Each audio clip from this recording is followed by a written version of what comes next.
1 hour down, hour number 2 now officially underway right here on the Early Line, Sirius XM channel 159, right here on the SportsGrid network. It's Donnie and Davis having some fun, talking a multitude of topics. And also here in hour number 2, the guests are going to start to stream through here like it's the red carpet. Gregg Sussman will join us, SportsGrid's finest. Also, Austin McNamara, punter, that's heading into the draft here as one of the finest specimens in the draft. Can you believe it? And also, Bryan Fonseca is going to talk to us from the Action Network for a little NBA action. So hour number 2 now officially underway, Davis. We got all the guests we can handle here. All the guests we can handle. I am I'm very excited to break down minus 5,000 Best Picture odds for Oppenheimer. Ooh. And really looking forward to just while we're doing movies here, man. I've not been able to get out of the office to see Dune 2 yet, and that is what I'm sitting here looking at. I'm looking at these Oscars odds, and I am miserable, man. I cannot wait to go see Dune 2 here on my Thursday afternoon, hopefully. Very rare that the sequels are actually better than the first version of the movie. Now, for me talking, I didn't see Dune 1, I didn't see Dune 2. I didn't see the old Dune that they had a remake of Dune number 1. So we will have an unbelievable time next segment here talking about some of these movies, which includes Oppenheimer, which I thought was a very good movie. Once they made the bomb, I checked out completely. So I have no idea how that movie ended, but apparently it was a very good flick from start to finish here. So that's sort of the topics that we're going to have here coming up on the Early Line right here on a Thursday morning as we welcome in the radio audience. You're watching and listening live right here to the Early Line Sirius XM channel 159 on the SportsGrid network. Welcome in all of our radio affiliates here. It's time to talk a little bit of golf. Now, in the Northeast, it has been raining cats and dogs over the past 48 hours. Hopefully, that's not the case down in Florida. But I want to start here with this. Davis, when did we start calling this the API? It was always Bay Hill. It was always Arnold's Classic here. It was always Arnold Palmer's Invitational. When did we shorten this to the API? How did this happen here? I mean, tradition is gone for this golf tournament, because not only do we calling it the API now, not only is it the Arnold Palmer Invitational, I'm not calling it Bay Hill, but they have massacred this event. This used to be definitely inside the top 10 of the best events on the PGA Tour every year. Honestly, probably for me was the 6th most important event after the 4 majors and the Players Championship, which is kind of that unofficial 5th major. But now it is no longer an event with a cut. So they moved the field from 120, 130, 140, 150. It's down to 70 guys. Then one of the guys didn't want to play this week, so it's down to actually 69 guys. Nick Dunlap is out there playing by himself this morning, and I hate no-cut events, Donnie. That's just like my thing. I don't enjoy it. I like the grind. I like more shots shown. I like more guys playing. It's one of the reasons why I'm not tuning into live golf in Jeddah or in Hong Kong or where, like, it's just, what's the point, right? I need a little bit of danger. I need, when Rory makes a bogey on the 7th hole on his first round, I need him to think, well, maybe I won't be playing this weekend. Like, I need there to be a little bit of jeopardy out there. I don't love that. Now, to be fair, the course is still pretty brutal, right? It's got some teeth out there this morning. These guys are struggling. I mean, they did just tee off like 90 minutes ago, so we don't have that much yet. But I do enjoy these courses where we're more likely to get a winning score of like -8, -9, -10. Then, they're also playing the opposite field event in Puerto Rico this week, and it's just at a straight resort course. Like, the winning score there is going to be like 28 under par, which has its time and its place. I guess if I'm watching Chris Gotterup and Alex Cheka, I would prefer them to be playing an easy course than a more difficult course. But it is the API, man. I don't want to call it Bay Hill when we got 68 dudes out there just like hanging out and not having to be threatened with not making the cut. You know what I still love about this tournament too, Davis, is when Arnold Palmer was still around. Like, that was his tournament. All he had to, he wasn't picking up the phone and saying, hey, Tiger, I need you at this tournament. And Tiger's like, yeah, nah, I'm going to skip this one here. If he picked up the phone and called you, you played in this tournament here. Now that Arnold Palmer isn't there, now all of a sudden we change it to the API, almost erasing Arnold Palmer from the name itself here. Current weather conditions in Orlando right now, 68 degrees. It looks like we have winds around 12 miles an hour and gusts up to 20 miles an hour with a chance of precipitation precipitation today. If we're taking a look at the overall leaderboard as it currently stands, they are underway down there. -1 Luke List, -1 Keegan Bradley, each through 1 hole and 4 holes respectively. But if we're taking a look at the live odds here at the FanDuel Sportsbook, Scotty Scheffler, who apparently has to be the odds-on favorite every single week, no matter where the golf tournaments are, is a +650 price. Rory McIlroy at an 8-1, Victor Hovland at a 16-1. Are we going to have a star-studded affair on Sunday on that back nine in the final groups here? Or could we see, Davis, maybe a long shot or two pave the way, which quite frankly, long shots have been getting down on the PGA Tour this year? Yeah, I mean, long shots is like the story of the PGA Tour, right? I mean, that's, I believe, 6 or 8 of the winners thus far on tour have been triple digits or better. I mean, we've gotten one winner in Hideki Matsuyama, who is in the top 20 in the official world golf rankings. I suppose it is primarily a product of live golf, where a bunch of the best players on tour just are not there anymore. So the depth at the top is just going to be, it's just shallower. So basically any given week, it's like, okay, well, if Scotty and Rory and Cantlay and Xander aren't winning, then probably someone else that you've never heard of is going to win. I kind of like it. Me personally, like I enjoy, just the fact that a 150-1 guy can be out there winning on any given week. I would say this year or this tournament probably is more likely to be a winner up at top, just because it is going to require you to be so dialed in with your irons. I actually only made one bet on this tournament, Donnie, and it was Colin Morikawa at 22-1 to win this event. Pretty much the best iron player in the world outside of Scotty Scheffler. If Scotty didn't exist, he would be the best iron player in the world. And putting, not going to matter quite as much here because it's just not going to require a round of 62 to win at any point. So many different ways also to actually try to bet golf here. And it can be quite fun because there are 4 rounds on the PGA Tour. I believe only 3 rounds on the Live Golf Tour. If you take a look at the first round leader market, you get some great prices. Like if you take Scotty Scheffler to win the tournament, let's just say it's +600. If you take Scotty Scheffler to be the leader after round number 1, it's 1,400, followed by Rory McIlroy at 16-1 here. Are there any other golf markets you play, Davis, outside of the overall winner for the tournament that you like? I mean, I will play T10s, T20s when it is a full field event.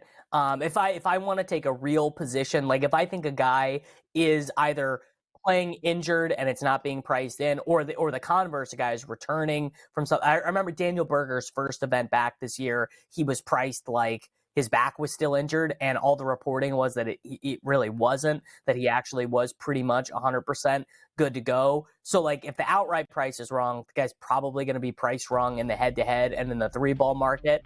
But by and large, no, I won't do a ton of that. Maybe we'll talk a little bit more golf later in the program. We are going to go ahead and run real quick on go. See you guys back in a second.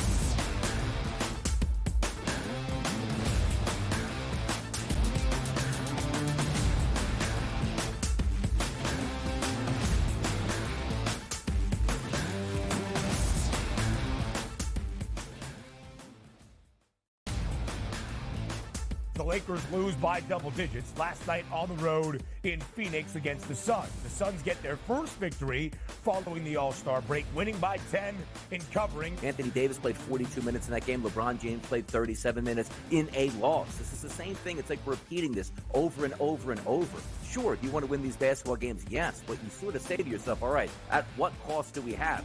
The Early Line, only on SportsGrid. The Bostonian versus the Book. In the Big Ten, it's the same thing. No offense to you guys. This feels like the Penn State rule. This feels like This is the guaranteed Penn State to get in.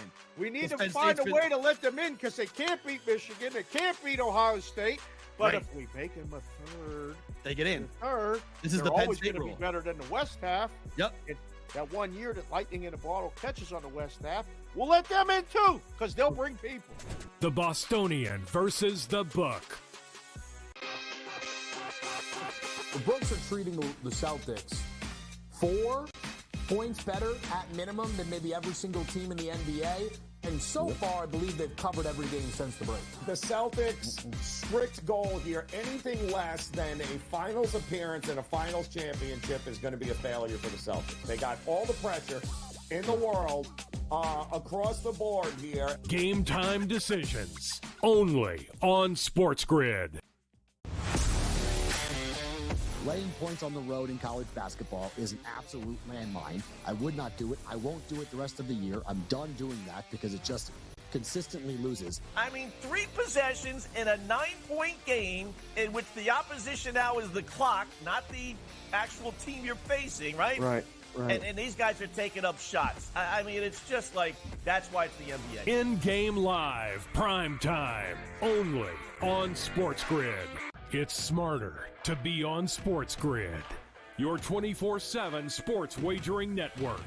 The early line. Magical and historic season in Lincoln, Nebraska continues. He is the best player in the NBA, but also in the biggest moments where the national media is watching. Newswire. Something that we have never seen happen before with one of the iconic coaches in the game. Pharrell, coast to coast. The team covers. It's automatic.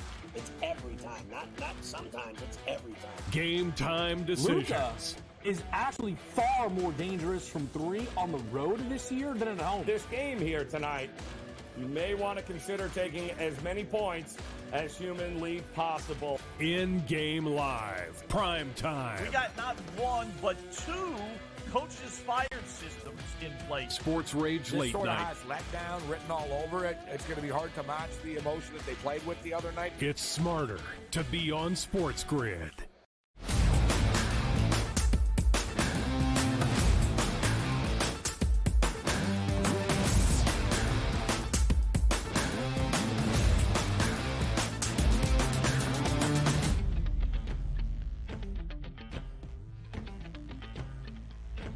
Breaking news, people. Breaking news. We always love to get you that news as soon as we can right on the SportsGrid network, particularly on the early line. It's NBA talk here. It's Donnie Rightside and also Davis Maddock. How about this, Davis? The Minnesota Timberwolves all-star forward, Karl Anthony Towns, has been diagnosed with a torn meniscus. No timetable on his return. And you hear meniscus? Yeah, it's happening in Philadelphia as well with Joel Embiid. No real timetable on his return either. Devastating news for a team that was fighting for the Western Conference #1 seed here, Davis. I mean, devastating, I guess, depending on your point of view. I'm riding hard for my Oklahoma City Thunder, so this is this. I mean, look, it's a pretty big win for my Oklahoma City Thunder. To be clear, I mean, to me, it's brutal for Karl Anthony Towns, who honestly seems like a pretty nice, well-adjusted young man who has kind of been unfairly maligned in his time in Minnesota. He really is the greatest shooting big man we've ever seen. Now, obviously, you could say the guy could have worked a little bit harder on his defensive game, so maybe they wouldn't have traded 7 first-round picks for Rudy Gobert. But this is, Minnesota sports deserve nice things, Donnie, and it feels like this is always what happens. They're the best defense in the regular season. Things are going their way, and boom, torn meniscus. But that reporting you compared to Embiid, they never said Embiid tore his meniscus. They said he strained his meniscus. Big difference there. I would guess Thursday, March 7th, we're getting this reporting. I'm going to guess we don't see Karl Anthony Towns play basketball again this year. Tough scene. And equally depressing news, Ben Simmons has been announced that he will miss the remaining parts of the season for the Brooklyn Nets. Not a real surprise at that point here, but also we got more NBA talk at the bottom of the hour when Bryan Fonseca joins us right here on the SportsGrid Network. But we got some bigger doings to do right here. And what do you mean by that? It's award season here. No, we're not going to talk the MVP for the NBA here. It's Oscars betting season. I'm Donnie Rightside. He's Davis Maddock. We're going to bring in the man behind the scenes here at the SportsGrid Network, Gregg Sussman, because these are legal, bettable markets here at the FanDuel Sportsbook as I sit here in New Jersey, and away we go. Greg, it's award season. You ready? Oh, man, I'm pumped to be back. We called Coda a couple of years ago. I am excited to be back with you, Donnie, talking about this and breaking it down. Let's take a look here. Let's start because obviously the red carpet's going to be rolled out. The superstars will pile in here, the movie stars extraordinaire. But the one award we love to see is for Best Picture. And it looks like, Greg, we have a dominant favorite here in Oppenheimer at a minus 5,000 price to be the Best Picture of the year. Poor Things comes in at an 18-1 price. The Zone of Interest at 19-1. The Holdovers at 23-1. Is it so simple here that Oppenheimer is going to walk away with this award, Greg? Oppenheimer's been the favorite since it came out last summer, even during the Barbenheimer Renaissance last July. It was always Oppenheimer, and it has never faded. It has always been this ridiculous price at minus 5,000. It's actually gotten even larger, the odds here. Seeing Poor Things, you thought it could make a run in December. It didn't. We'll get to Emma Stone in a few moments, but Oppenheimer's been dominant. There's nothing to see here. It's going to be the night of Christopher Nolan, the night of Oppenheimer. And Donnie, even though you didn't finish the movie, you didn't miss too much in the last hour. The peak was at the end of hour 2, like you said. Hopefully the peak of the Oscars won't be the end of hour 2. I am ashamed that Donnie did not finish this movie. I mean, all Christopher Nolan movies generally are quite good. I think this is probably his best. I think it is deserving of all of these awards and accolades. I do have a question for you, Sussman, as we transition here into lead actor. How often, when one movie is sort of the center of the Oscars universe, when it's lead actor, supporting actor, when it is all the favorites, favorite director, do you get into a situation where it sweeps the awards? We have movies getting 20 awards and everything, or is it kind of like in let's call it the NFL, right? Where maybe if a guy wins MVP, his coach isn't going to win Coach of the Year, where it's the praise is not lavished equally across everyone, or when it is in these situations, is Oppenheimer just going to kind of sweep the board if it starts hot, the rest of the day? Yeah, I think there's a chance that happens, Davis, that you see the clean sweep. And it's not common at all. And I don't have, of course, the numbers to back me up. But I go back to Silver Linings Playbook, the year that that won Best Picture. And Silver Linings Playbook had everybody nominated, right? De Niro was nominated, Bradley Cooper, Jennifer Lawrence. The whole slew of actors, director, David O. Russell was nominated as well. And I think you do see the Oscars give love to several other movies across the night. But when you have a dominant favorite like Oppenheimer nominated for, I believe, 13-ish Academy Awards, you're going to see them do very, very well. And Cillian Murphy, obviously the heavy favorite for Best Actor. He's minus 1,900 right now on FanDuel. Paul Giamatti, who was making a late run, it seemed, in January as you got through some of these other awards and other these bodies that contribute to the Oscars. He's become the clear second choice at plus 650 with Bradley Cooper, the Maestro, who many people thought would probably be the favorite other than Cillian Murphy, plus 2,300. So he's nowhere close. So Giamatti made a run. I don't think he is able to close it, though. There would be an upset, not an impossible upset at that, but I think Cillian Murphy gets the job done, minus 1,900. But Giamatti, this is more of a thank you award more than anything else for a lifetime achievement because people love Giamatti. Do I think he was better than Cillian Murphy was? I do not. As someone that actually has seen both movies, The Holdovers, and Oppenheimer. It's interesting that you bring it up, too, because sometimes we equate this. Let's just say in the NBA, the best player on the best team is going to get that MVP award. And quite frankly, the MVP award is really best actor here. But let me ask you this. It's such a different environment than us sitting back, Greg, and saying to ourselves, let me see about how many yards the guy passed for, how many points he scored per game. How do you effectively handicap the race here? Because, again, the FanDuel Sportsbook doesn't actually pick the winner. It's the Academy. Are there things that you need to check out here and get your ducks in a row, per se? 1,000,000%. I think that's how you saw the momentum with Coda just a couple of years ago, right?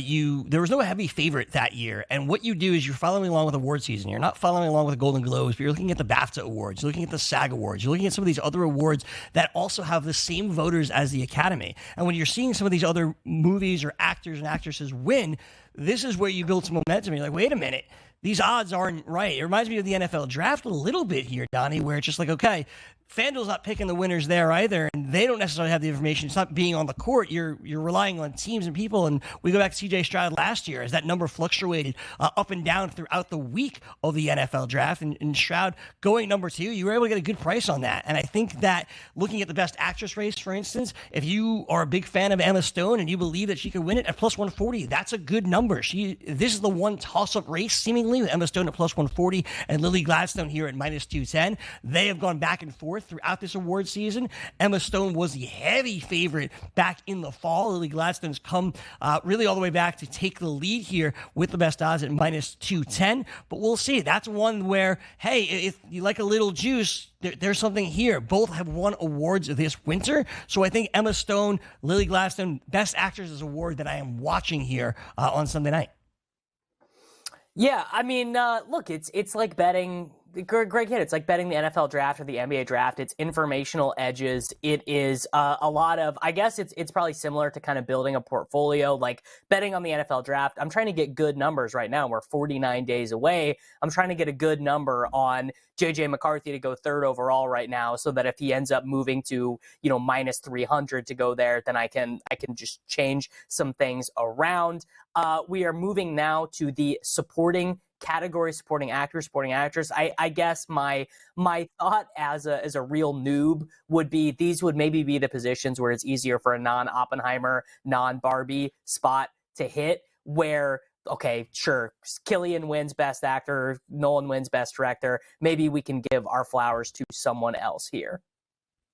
You think so, but that's not the case. Robert Downey Jr., one of the heaviest favorites of the night for Best Supporting Actor for Oppenheimer for what he did in that film. And then also Best Supporting Actress, another heavy favorite. That's Divine Joy Randolph for The Holdovers, who is excellent in that film. You thought maybe Barbie would sneak in somewhere. It doesn't happen. America Ferrera, the second highest favorite, but she's not going to get the job done. It's going to be Divine Joy Randolph. Barbie, you think maybe screenplay because Greta doesn't get nominated for director, but Barbie is going to be part of the night. It's not going to be a heavy part of the winners of the night.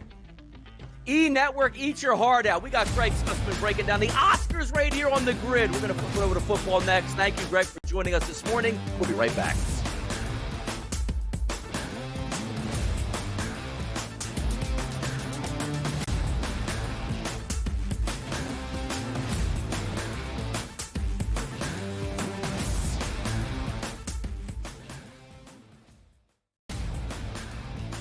The Lakers lose by double digits last night on the road in Phoenix against the Suns. The Suns get their first victory following the All-Star break, winning by 10 in covering. Anthony Davis played 42 minutes in that game. LeBron James played 37 minutes in a loss. This is the same thing. It's like repeating this over and over and over. Sure, do you want to win these basketball games? Yes, but you sort of say to yourself, all right, at what cost do we have?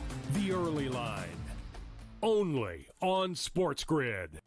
The Bostonian versus the Book. In the Big Ten, it's the same thing. No offense to you guys. This feels like the Penn State rule. This feels like This is the guaranteed Penn State to get in. We need to find a way to let them in because they can't beat Michigan. They can't beat Ohio State. But if we make them a third, they get in. This is the Penn State rule. Be better than the West half. Yep. That 1 year that lightning in a bottle catches on the West half, we'll let them in too because they'll bring people. The Bostonian versus the Book. The books are treating the Celtics 4 points better at minimum than maybe every single team in the NBA. And so far, I believe they've covered every game since the break. The Celtics' strict goal here, anything less than a finals appearance and a finals championship is going to be a failure for the Celtics. They got all the pressure in the world across the board here. Game time decisions, only on SportsGrid.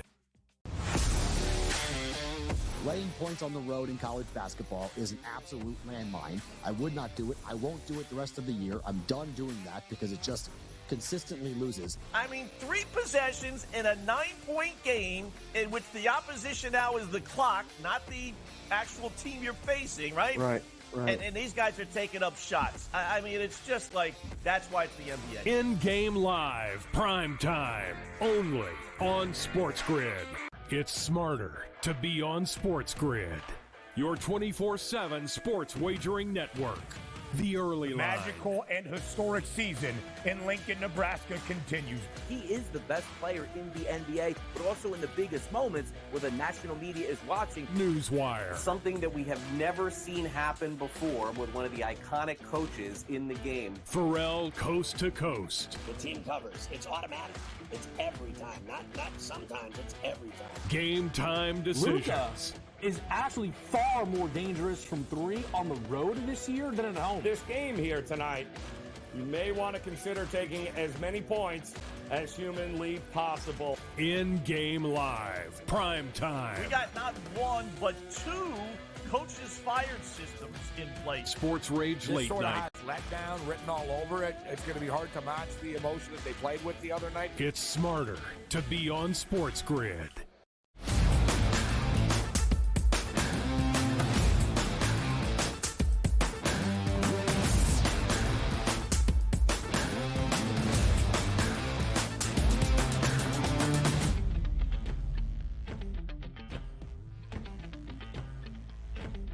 Hour number 2 rolling along right here on the Early Line, Sirius XM channel 159 right here on the Sports Grid Network. It's Donnie Rightside. It's Davis Maddock. We just brought you some exciting action previously about what? The Oscars. It gets crazy sometimes here on the Early Line, but let's get back to football here and let's have some fun as we welcome in Austin McNamara, punter for Texas Tech, heading in to the draft. Good morning here, Austin. Thanks for joining us on the Early Line this morning. Yeah, good morning. Thank you for having me. Look, let's have some fun right away and keep it easy because I get reports all the time, and we love the draft here at the Sports Grid Network. We love punters. We love special teams because keep in mind, it's 33% of the game out here. It's very important. But is it true there are security teams for both yourself and Torrey Taylor as being the best punters where you guys can't even be in the room together? Is there any truth to that right now? Nah, I mean, we played at the Senior Bowls together, and then we were at the Combine this past weekend together, and I met him for the first time in Mobile, but we had a great time, and he's a great punter. He has a great respect a lot of what he does and what he did in college and at the next level going forward. So, no, we're all specialists are really a tight unit as it is, and we all get along really well, and so there's nothing going on there. And like I said, we became great friends over the last couple of weeks and last couple of months. So it's been good to meet him and get to watch him live. So.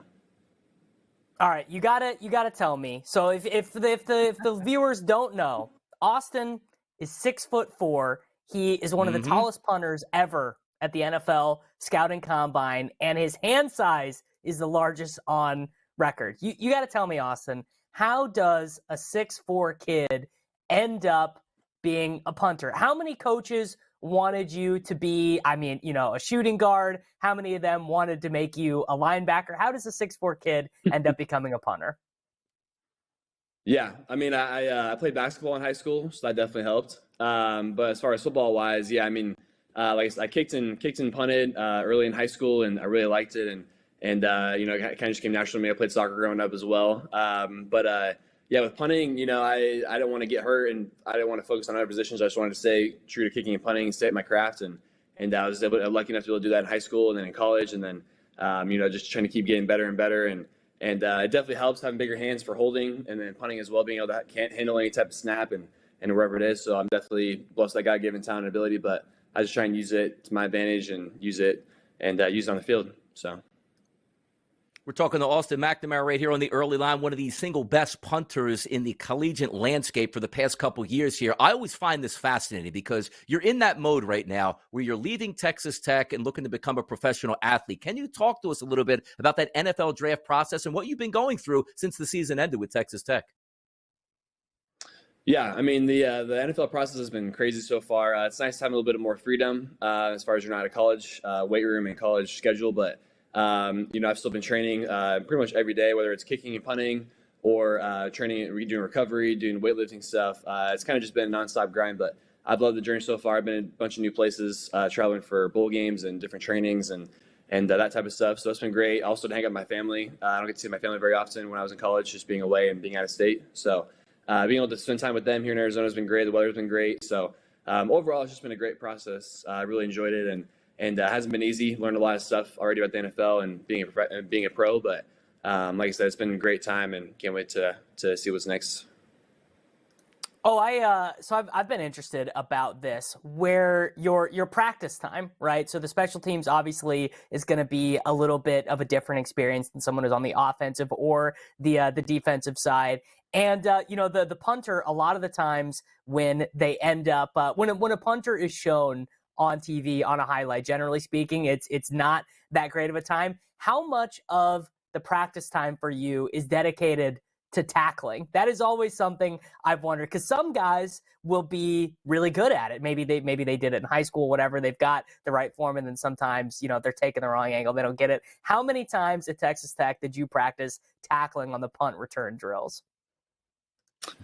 Yeah, on the punt return drills, we would just punt, to like the punt return unit. We wouldn't practice tackling then. We would actually do it kind of like on our own one-on-one individual time during practice. So obviously as punters, we can't punt the whole time. Our leg would fall off or punt every day. So we kind of mix it up and do a little bit of tackling drills. So we would do tackling, just pick a day throughout the week, maybe on like a Wednesday-ish when we had a little bit more free time.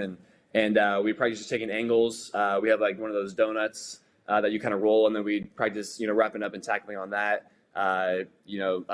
lawnmower tackles, just different things that we were practicing. So We actually did it quite a bit throughout the week, and yeah, that was good, and so overall it was fine. Sorry, I was with my dog in the background, but anyway, so yeah, we had, like I said, tackling was a big thing for us. We didn't do it my first couple years at Tech. We started doing it the last couple years because you never know when you're going to have to make a tackle, and so we actually do practice it about once a week during the season and the off season as well. So. Austin, when you're taking a look at some of the stuff like in baseball, you want to hit a home run. In basketball, you want to hit the game-winning shot. As a punter here, give me the feeling when you're at around midfield and you punt one down there and you pin that team inside the 5-yard line. Give me that feeling of what it feels like to be like, you know what? Setting that defense up in style right now. Yeah, it's a great feeling. It's like in golf, you have that one shot that keeps you coming back. Mm-hmm. That's one of those ones for sure in punting, where I practice that a lot. I practice that situation of hitting people deep and trying to do my part and do my best. So, no, it's a great feeling, especially when the ball spins back. Sometimes you can control the spin on the ball. Other times, just kind of depends on how it comes off your foot, and then it's up to the turf and different conditions and that type of stuff. But no, when it spins backwards and you put him inside the 5, it's a great feeling. Obviously, I love helping out our team in the defense and setting them up for success, and usually it turns out pretty well. So. All right, we did a little bit of a deep dive here on Austin McNamara's College Football Reference page, and you have completed one pass and recorded one tackle in your college football career at Texas Tech. Do you remember the plays? Do you remember your tackle and your completed pass? I do. The completed pass was my freshman year against Kansas State. I was we knew going into it that that their corners would hold us up for about 10 yards and they let the gunners free on like a inside the 50 type punt. So we knew that going into it throughout the season, and we decided to throw, call the fake, and luckily it was open. Eric Ezukama was the one who caught it. He's a receiver from the Miami Dolphins right now, so it was good to throw to him. And anyway, so that worked out well. The tackle, I think, was more of an assisted tackle. I'm honestly not sure I got credit for that, if I'm being honest. But I think it was early in my career.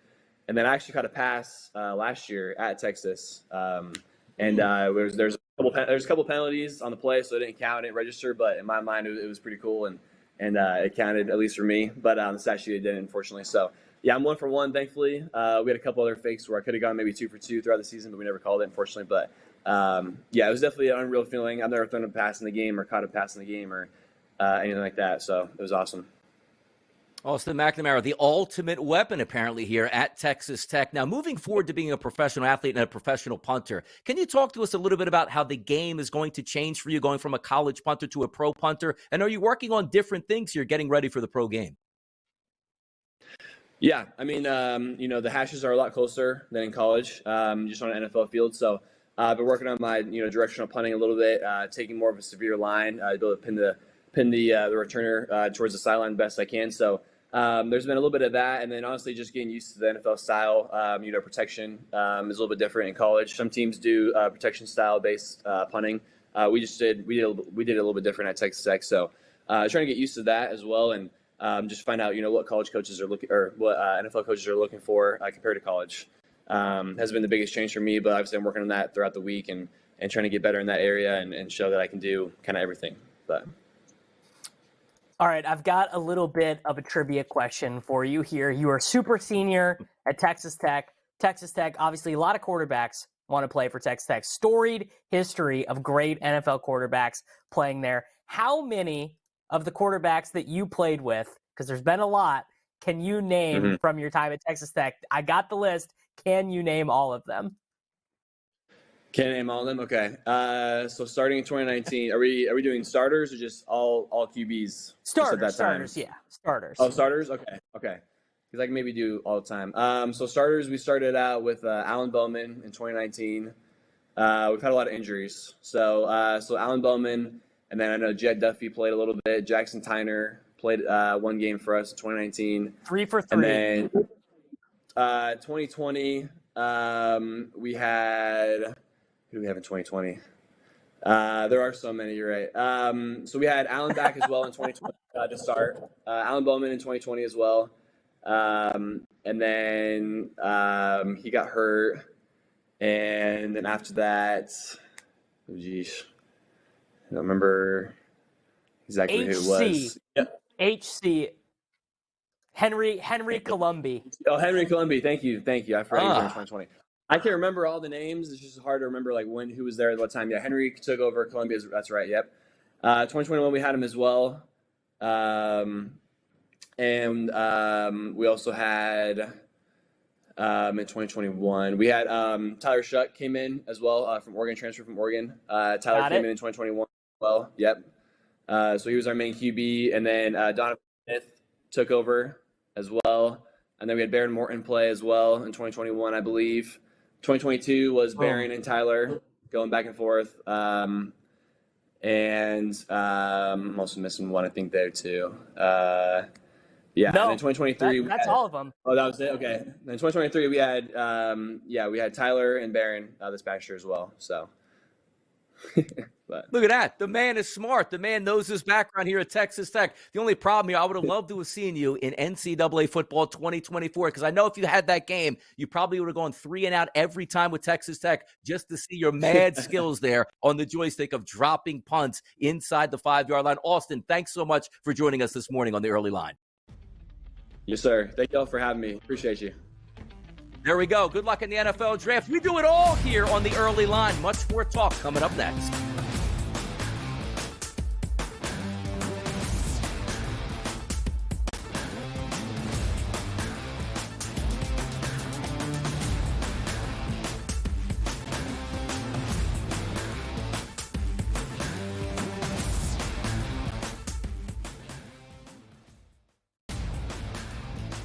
The Lakers lose by double digits last night on the road in Phoenix against the Suns. The Suns get their first victory following the All-Star break, winning by 10 in covering. Anthony Davis played 42 minutes in that game. LeBron James played 37 minutes in a loss. This is the same thing. It's like we're repeating this over and over and over. Sure, do you want to win these basketball games? Yes, but you sort of say to yourself, all right, at what cost do we have? The early line, only on SportsGrid. The Bostonian versus the Book. In the Big Ten, it's the same thing. No offense to you guys. This feels like the Penn State rule. This feels like this is the guaranteed Penn State to get in. We need to find a way to let them in because they can't beat Michigan. They can't beat Ohio State. But if we make them a third, they get in. This is the Penn always State going to rule. be better than the West half. Yep. That 1 year that Lightning in a Bottle catches on the West half, we'll let them in too because they'll bring people. The Bostonian versus the Book. The Brooks are treating the Celtics 4 points better at minimum than maybe every single team in the NBA. And so far, I believe they've covered every game since the break. The Celtics' strict goal here, anything less than a finals appearance and a finals championship is going to be a failure for the Celtics. They got all the pressure in the world across the board here. Game time decisions, only on SportsGrid. Laying points on the road in college basketball is an absolute landmine. I would not do it. I won't do it the rest of the year. I'm done doing that because it just consistently loses. I mean, 3 possessions in a 9-point game in which the opposition now is the clock, not the actual team you're facing, right? Right. And these guys are taking up shots. I mean, it's just like, that's why it's the NBA. In-game live, prime time, only on SportsGrid. It's smarter to be on SportsGrid, your 24/7 sports wagering network. The early line. Magical and historic season in Lincoln, Nebraska continues. He is the best player in the NBA, but also in the biggest moments where the national media is watching. Newswire. Something that we have never seen happen before with one of the iconic coaches in the game. Pharrell coast to coast. The team covers. It's automatic. It's every time. Not sometimes. It's every time. Game time decisions. Luka is actually far more dangerous from 3 on the road this year than at home. This game here tonight, you may want to consider taking as many points as humanly possible. In-game live, prime time. We got not 1, but 2 coaches fired systems in place. Sports Rage Late This sort of Night. has letdown written all over it. It's going to be hard to match the emotion that they played with the other night. It's smarter to be on SportsGrid.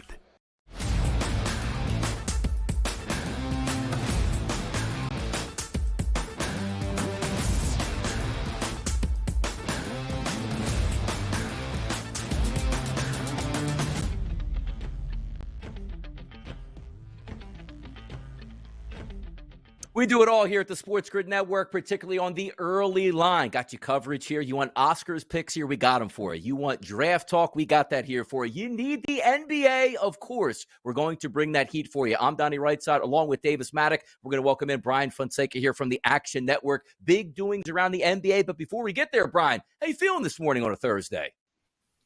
I traded for Karl Anthony Towns last week, and he is out of the rest of the fantasy playoffs. And more importantly, he might be out for the rest of the season, according to a couple reports. So, yeah, I'm sure we'll get into that.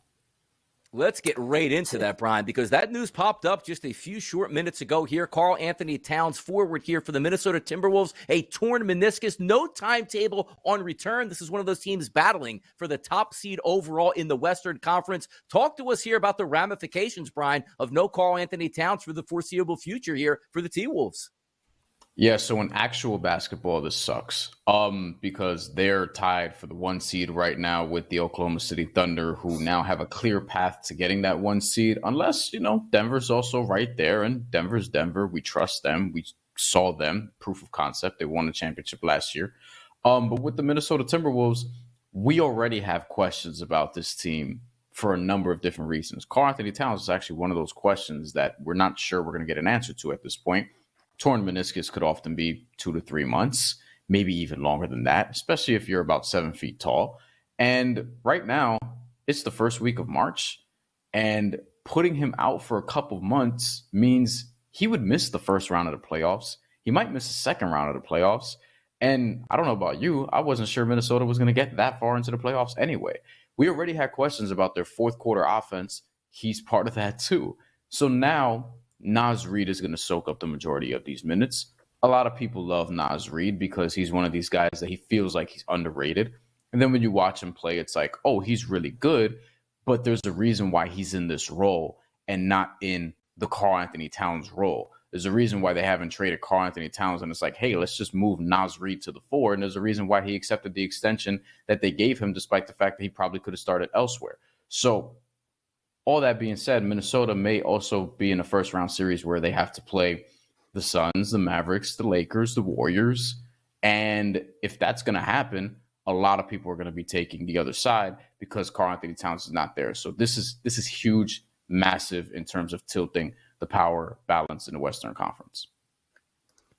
It is absolutely massive. I think really because that double big lineup, the 2 7-footer lineup, is really not great for the Denver Nuggets specifically. It was probably the hardest matchup of any seed in the other, the other top 4 teams, the Thunder, the Clippers, and the Timberwolves. Like the Rudy Gobert, Karl Anthony Towns matchup, more difficult for Denver because it forced, one, they couldn't really play Aaron Gordon as their backup center, which has been their best lineup in the playoffs. They probably would have to play DeAndre Jordan or Zeke Naji some minutes in the playoffs, which they really would prefer not to do. But obviously, it's just like Jokic, there's nothing you can really do against him. But if you limit his ability as a rebounder, both on offense and on defense, and you just always have a hand in his face, you can limit him, ever so slightly. And so now going to the Naz Reid, Rudy Gobert front court, having to play Kyle Anderson some minutes at power forward, it's just going to be much tougher sledding for the Minnesota Timberwolves. And speaking of the aforementioned Denver Nuggets, we've got what I think probably is the most likely preview of the NBA Finals. These teams have already played once in the regular season, and Denver smoked them. Boston Celtics versus the Denver Nuggets. We again have a very, very small spread here. The Celtics are 48-13. The Nuggets are 42-20. The Celtics are all the way up to -125 to win the conference, plus 210 to win the championship. I mean, look, I would really be fading that number. No team in the NBA this far out should be plus 230 to win the championship. But Nuggets, Celtics tonight, do you think that this is a bettable number one way or the other? -1, +1, that'll probably switch for most of the day. Bryan, what do you make of this regular season matchup between the two? I'd probably lean Denver at home because it's Denver at home and because, I think Boston's been great during the regular season. We could talk about their playoff projections at some point because I have some thoughts on that. But I think with the Denver Nuggets, they're a safe bet at home, generally speaking. This is a 1-point spread, so I would just look at the money line anyway. I hate when basketball spreads are like 3 or under because, when it gets to that point, it's like if I'm betting someone plus 2.5, plus 3, I might as well pick them to win the game. I like Denver just in general. I don't like some of the things that they've sort of demonstrated during the regular season. Their ATS numbers haven't been great. Their ATS numbers in general, but also, on the road, there's been some struggles. But here at home against Boston, I like this spot for them. They should take care of business. They're back at the crib. And Nikola Jokic has been playing, has sort of been ramping up to his playoff self as well. So I do think that they're going to get this one. Brian, taking a look here at the NBA championship odds at the FanDuel Sportsbook. You take a look at the Boston Celtics at a plus 210 price, the clear favorites here, followed by the Denver Nuggets at a plus 420. It's easy to say, like, yes, Boston's the best team in the East and maybe the Denver Nuggets the best in the West. Are there any teams a little bit down that leaderboard here, at least the odds market, that you might be lining up and saying, you know what, I'll take a flyer on the Phoenix Suns, OKC, maybe even the Miami Heat at this point? Are there any dogs here at some of these prices that you say, you know what, I might want to look at these?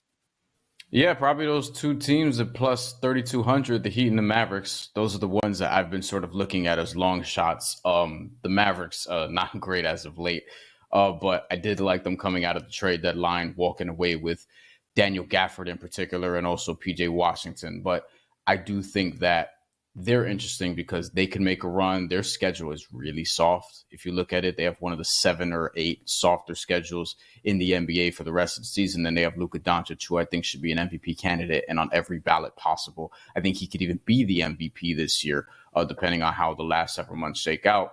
And then with the Heat, the biggest difference to me is that they fixed their fourth quarter problem, as I tweeted out yesterday. Like, their point differential in the fourth quarter, the last 11 fourth quarters that they played, they're plus 47, and they're 10-1 in these fourth quarters. Before that, they were 18-32 and minus 87 or something along those lines. Like, they were one of the worst fourth quarter teams in basketball. Lately, they've been one of the best. And all I've said about that team this season is if they figure out the fourth quarter stuff, then they'll be able to get clicking. So I think you have to look at them, especially more so than the Mavericks, because the Western Conference has a little bit more clutter in it. Whereas in the Eastern Conference, they're kind of Boston's kryptonite, and Boston is a heavy favorite.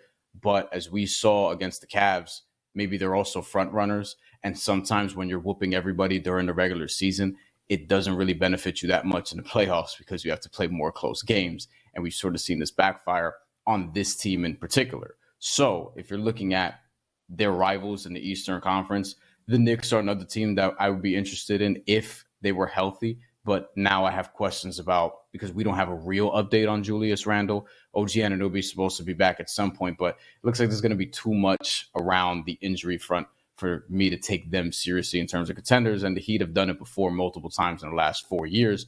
They're the team that I'd probably look at in the East as a long shot if you want to sort of fade Boston and fade Milwaukee for that matter. What do you think is going to happen to Oklahoma City's title odds as a result of this Minnesota issue? Because the Clippers right now are in the middle of a pretty bad run. They have lost 6 of their last 11 games. Obviously, the Wolves and the Thunder have kind of been battling it out for the 1 seed for most of this time. We see right now the Thunder are 20-1. They're actually behind the Suns in the NBA championship odds in the market. I'm going to guess getting up to the 1 seed. And weirdly enough, the fact that the Warriors might not be a play-in team actually should make the 1 seed a little bit more appealing. I think kind of funny how that is going to end up working. Obviously, the reason why no one wants to pick the Thunder is they're the second youngest team in the NBA, but it does feel like things are kind of opening up for them at the top of the Western Conference. Yeah, I don't want to pick them either, but I think their odds should drop a little bit. I don't think that Phoenix should have shorter odds than them. I get why they are, but that team, I mean, Grayson Allen's your 4th best player, and you're not going to convince me. I don't care if you have Kevin Durant, Devin Booker, and Bradley Beal. If Grayson Allen is leading your sort of others on that team, then I'm not going to take you seriously as a title contender because it tells me a lot of things, one of which is you can't defend down the stretch of games, and another is that you're too small. And these are one of the teams that, like Denver, if they see Phoenix in the playoffs, for example, Denver's just going to absolutely tear through them. I think Oklahoma City could beat them in a series as well. And I think as it relates to the Thunder, I like them a lot, but I do think that, as we've seen historically in the NBA, you kind of got to get whooped before you make it all the way to the finals or make it even to the conference finals. I think the conference finals is where I would cap them, but I would still, to me, the Western Conference is still Denver or nothing at this point. And I mentioned Dallas as a potential long shot, though I can't really sit here and convince you why Dallas is all of a sudden going to make a run unless they make another sort of put together another winning streak like they did recently before they got on the skid. So I think to me, it's Denver and nothing in the Western Conference right now because I'm not a believer in the Clippers like that. James Harden in the playoffs, Paul George, the health stuff, Kawhi Leonard, the health stuff. And you have Russell Westbrook, who's injured right now, who I'm not particularly that big of a fan of anyway. So the Clippers are a team that I've been looking to fade. Right now, for the Western Conference, for me, it's really Denver or nothing as it relates to who's going to get to the finals.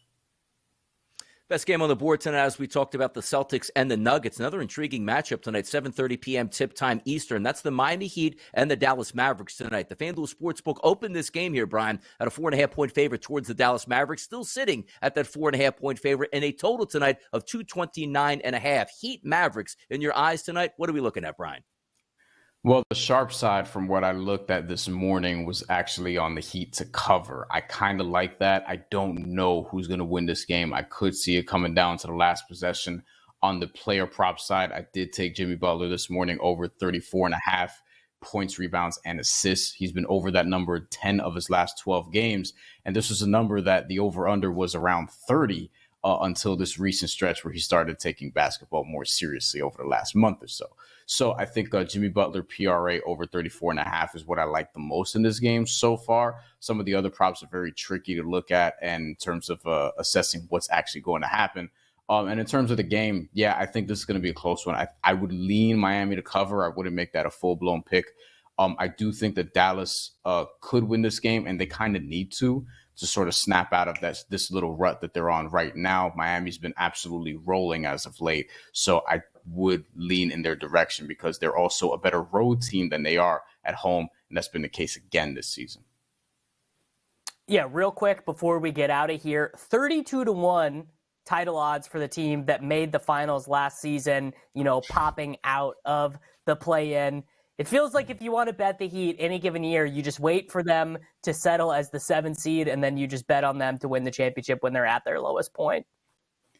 They're the Pittsburgh Steelers of the NBA. Like, they're just a team that you could just bet on all the time. Mike Tomlin, Eric Spoelstra, they're kind of one and the same. Like, they're sort of one of the safer plays in terms of organizational stability and in terms of just what you can bank on, what you're going to get from a night-to-night basis, specifically at this point of the season. This is less so the case early on, but late in the year, they're going to come off from dead and terrorize other teams in the Eastern Conference. And right now, there's 6, but there's a pathway for them to get to 4, and they have the third easiest strength of schedule the rest of the season. Now, Orlando has the easiest, and they're 4 right now, but I think we would all favor the Heat over the Magic in a potential playoff series right now.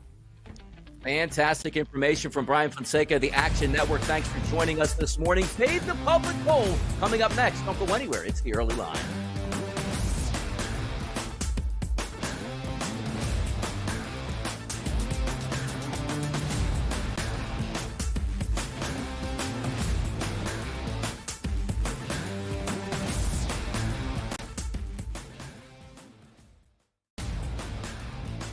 The Lakers lose by double digits last night on the road in Phoenix against the Suns. The Suns get their first victory following the All-Star break, winning by 10 in covering. Anthony Davis played 42 minutes in that game. LeBron James played 37 minutes in a loss. This is the same thing. It's like repeating this over and over and over. Sure, do you want to win these basketball games? Yes, but you sort of say to yourself, all right, at what cost do we have?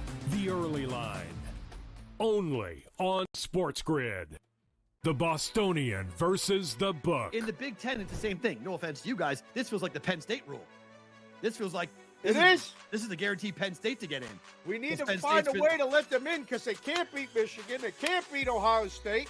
But if we make them a third, they get in. Third, this is the Penn State rule. Be better than the West half. Yep. That 1 year that Lightning in a Bottle catches on the West half, we'll let them in too because they'll bring people. The Bostonian versus the Book. The books are treating the Celtics 4 points better at minimum than maybe every single team in the NBA, And so far, I believe they've covered every game since the break. The Celtics' strict goal here, anything less than a finals appearance and a finals championship is going to be a failure for the Celtics. They got all the pressure in the world across the board here. Game time decisions only on SportsGrid. Laying points on the road in college basketball is an absolute landmine. I would not do it. I won't do it the rest of the year. I'm done doing that because it just consistently loses. I mean, 3 possessions in a 9-point game in which the opposition now is the clock, not the actual team you're facing, right? Right. And these guys are taking up shots. I mean, it's just like, that's why it's the NBA. In-game live, prime time, only on SportsGrid. It's smarter to be on SportsGrid, your 24/7 sports wagering network.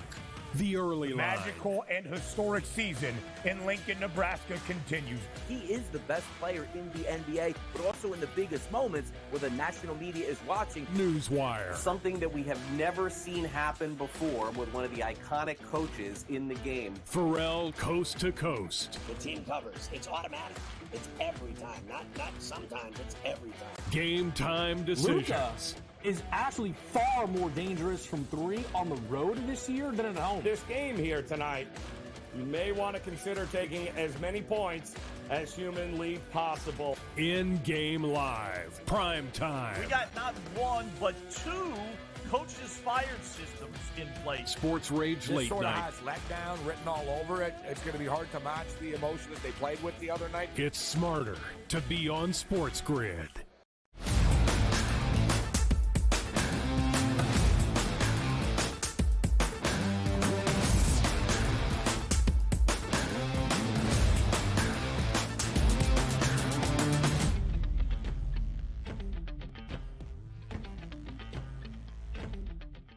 Action-packed Thursday morning edition of the Early Line right here on the SportsGrid Network, Sirius XM Channel 159 down the right side, and Davis Maddock bringing every walk of life to your television set and your radio ears here. Having some fun in one quick segment here before we get into hour number 3. More guests, more fun, more hot topics. But before we do that, every time at this hour, we like to bring you a little Fade the Public action. We like to reach out to the people, Davis, and try to gauge their interest here on which way they want to go on a certain topic and or question. Today, at SportsGrid TV on Twitter, will the 2024 NBA Finals be Boston Celtics versus Denver Nuggets? Take a look at this.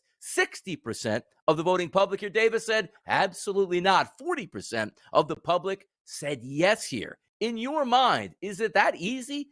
Best team in the East, maybe the best team in the West. They will definitely meet up in the NBA Finals. Yeah, I definitely don't think it's that easy. I think the Celtics are overwhelmingly likely to be the representative of the Eastern Conference when we get there. I don't think the same thing can at all be said of the Western Conference. There are just too many teams in the Western Conference that are really good title contenders. If they were equally distributed between the two conferences, we swap the Cleveland Cavaliers with the Phoenix Suns, we're looking at a totally different picture. But you start going through the Western Conference teams and you're like, I don't know, I guess I could see the Lakers winning the championship. It would be crazy and I would be really surprised, but it wouldn't be near surprising as the 10 seed in the Eastern Conference, the Atlanta Hawks. That is 0%, literally cannot happen. Sim the season a million times, it can't happen. So I think the Celtics get there in the Eastern Conference, but I don't think it's a preview because I'm just not that confident the Nuggets get there in the end.